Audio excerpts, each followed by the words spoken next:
So this section is all about siege warfare, which in the medieval period meant castles. Castles started off really basic and the defences massively built up.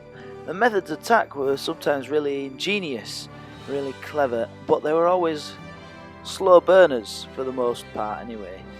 It very rarely came to an actual attack, but in this podcast we're going to have a little look at the ways castles were attacked and also look at how gunpowder had an impact on siege warfare.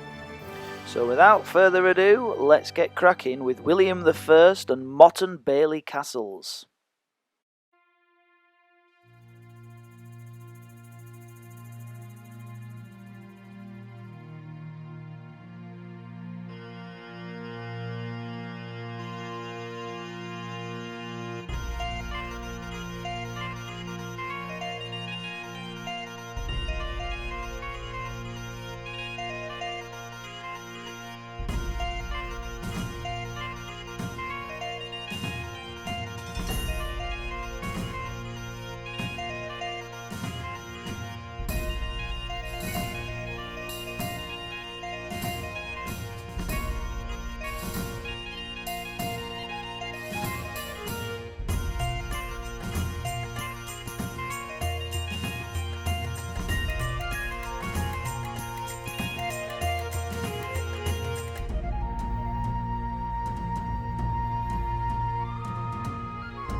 If an attacking force decided to attack a castle, there was kind of 4 stages to go through.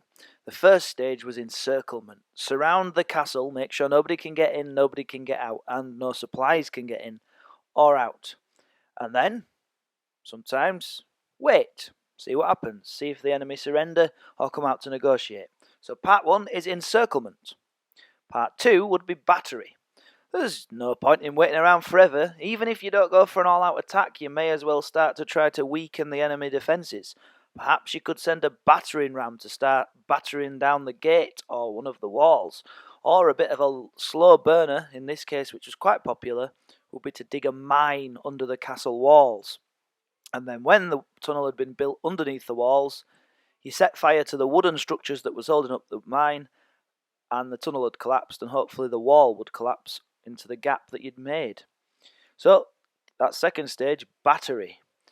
Then, you'd hopefully come to negotiation, where the attackers and the defenders would negotiate a surrender, or sometimes the defenders might pay the attackers to go away, or at least pay them to not slaughter everybody if they managed to get inside. But negotiations didn't always work, and in some very rare occasions, an attack had to happen on some rare occasions. So the attackers would then use all of their weaponry at their disposal and all the tactics and all the ideas they had to try to get into the castle. And siege warfare was quite often a small force defending and a large force attacking.